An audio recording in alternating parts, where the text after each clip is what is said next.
আড়াইহাজার থানা পুলিশ কর্তৃক বিশেষ অভিযানে লুণ্ঠিত প্রায় 5 ভরি ওজনের স্বর্ণালংকার, নগদ 38,700 টাকা ও একটি ক্যাশিও ঘড়ি উদ্ধার সহ 8 জন ডাকাত গ্রেফতার।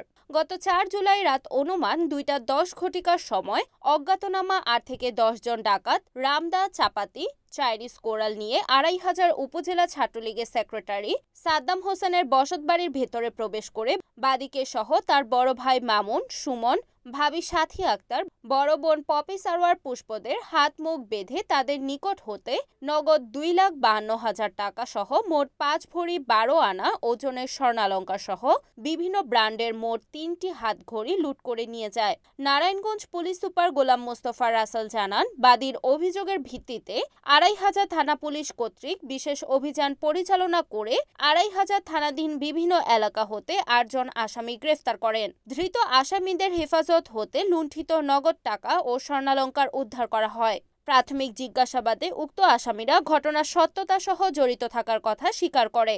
গ্রেফতারকৃত আসামিদের নামে পূর্বে ডাকাতি মামলা রয়েছে।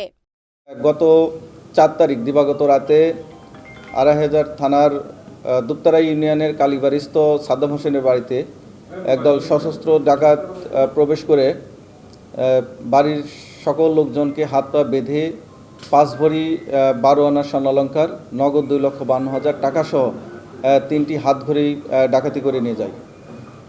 এর পরিপ্রেক্ষিতে গতকাল একটি আড়াইহাজার থানায় একটি ডাকাতি মামলা দায়ের করা হয় এবং সি সার্কেলের আমাদের এএসপি হাবিবের নেতৃত্বে আড়াইহাজার থানার একটি আভিযানিক দল গতকাল রাতে অভিযান চালিয়ে এই ডাকাতির সাথে সরাসরি সম্পৃক্ত 8 জন ডাকাতকে গ্রেপ্তার করতে সক্ষম হয়েছে এবং লুণ্ঠিত মালামালের মধ্যে 5 ভরি স্বর্ণালংকার, 38,000-এর অধিক টাকা এবং একটি হাতঘড়ি উদ্ধার করতে সক্ষম হয়েছে।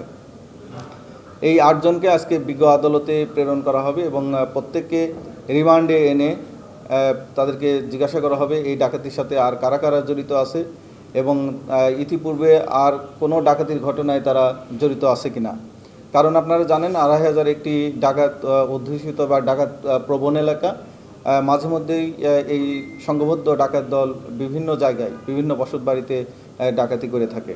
এখানে উল্লেখ্য যে 8 জন ডাকাতকে ধরা হয়েছে, এই 8 জনের মধ্যে 7 জনই আড়াইহাজারের বাসিন্দা এবং তাদের বয়স গড়ে দেখা যাবে যে 21 থেকে 32 বছরের মধ্যে। একজন শাকিল মৃধা যিনি গ্রেপ্তার হয়েছেন, তার বাড়ি রূপগঞ্জে।